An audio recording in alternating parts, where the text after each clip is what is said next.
सनावदिया क्षेत्र में मुख्यमंत्री आवास योजना के तहत बनाए गए नीलगिरी आवास में रहने वाले सैकड़ों लोग बीते कई महीनों से मूलभूत सुविधाओं के अभाव से जूझ रहे हैं।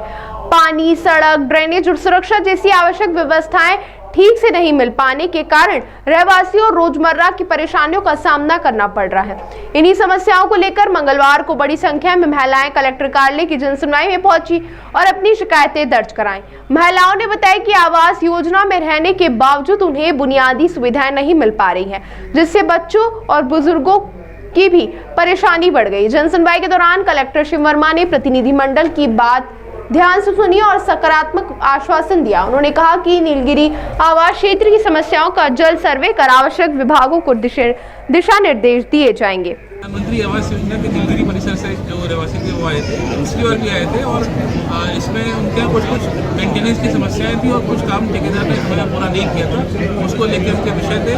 नगर निगम की पूरी टीम ने उसको सुना है और हम लोगों ने उनको ये कहा है कि आपके कैंप लगाए जाएंगे, अन्य समस्याओं को भी देखा जाएगा। बाकी उनकी जो लिफ्ट के मेंटेनेंस की शिकायतें थी और जो दूसरे काम थे, बोरिंग की समस्या थी, उसके लिए नगर निगम को तुरंत कार्रवाई करनी।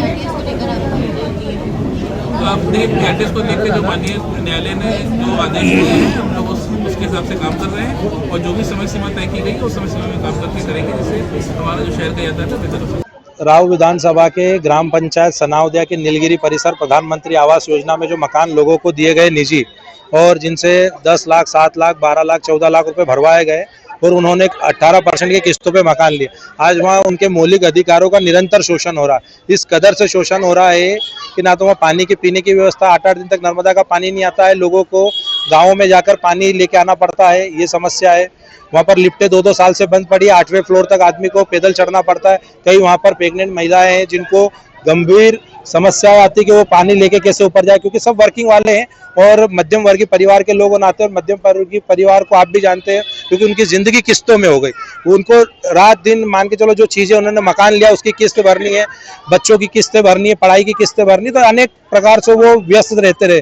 तो जब उनके मौलिक अधिकारों का शोषण होता है, ड्रेनेज लाइन ऐसे ओपन बह रही है, असामाजिक तत्वों का वहाँ जमा हो रहा है, दारू का व्यवसाय हो रहा है, ड्रग्स का व्यवसाय हो रहा है, पुलिस प्रशासन वहाँ पर आता नहीं है, 1-1, 2-2 दिन में आते नहीं है और उसके बाद में यदि कोई कंप्लेंट करने जाता है तो वो ये वहाँ से कह के भेज देते हैं कि आपके यहाँ सब दारू पीने वाले हैं। तो जो अच्छे लोग वहाँ रहने आए उनका जीना वहाँ पर दुश्वार हो चुका है। तो कहीं ना कहीं मैं मानता हूँ कि क्षेत्रीय विधायक को तो इस ओर ध्यान देना ही चाहिए।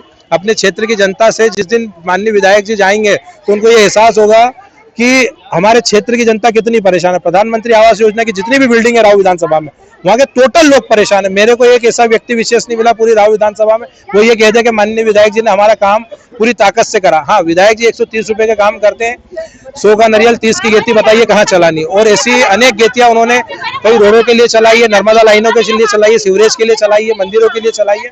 तो मैं मानता हूँ कहीं ना कहीं इन लोगों का काम नहीं हो। इसी के साथ मैं इन सभी रहवासियों की तरफ से ये कहना चाहूँगा कि इनकी समस्या को यदि नहीं सुना जाता है तो 10-12 दिन या 8 दिन के अंतर्गत मान के चलो कि लोग नेमाव रोड को जाम करेंगे और कहीं ना कहीं वहां पर उनको बैठना पड़ेगा और उग्र आंदोलन होगा और उसकी पूरी संपूर्ण जिम्मेदारी शासन प्रशासन की होगी। हम शासन प्रशासन से आज उसको अवगत कराना है और 2 साल से अवगत करा रहे हैं कॉलोनी के रहवासी संघ के लोगों।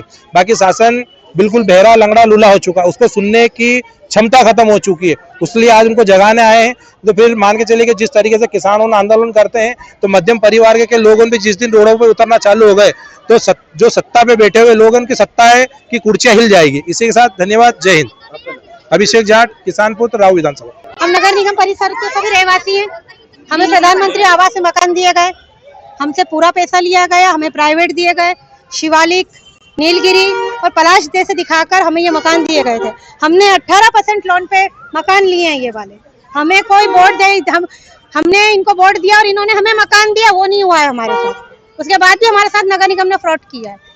हमें इतनी असुविधाएं हैं, वहाँ गंदगी, उसके बाद चक्कू छुरी, लिफ्टें बंद, पानी नहीं है, आए दिन समस्याओं के बीच में हमें खड़ा कर दिया है। कलेक्टर साहब से एक चीज के लिए वो सहमत नहीं है। हम वहाँ चाहते जो हमें प्राइवेट दिए, उसमें हम ये चाहते हमें बाउंड्री बना के दी जाए, क्योंकि उसमें हमें पर्सनल चाहिए। पर्सनल मतलब पर्सनल, जब हमसे पूरा पैसा लिया गया है तो हमारा काम भी पूरा होना चाहिए। नहीं हुआ तो क्या करें? तो हम निमावा रोड जाम कर देंगे और जब जाम करेंगे हम सलमान खाएंगे। विनीता तिवारी।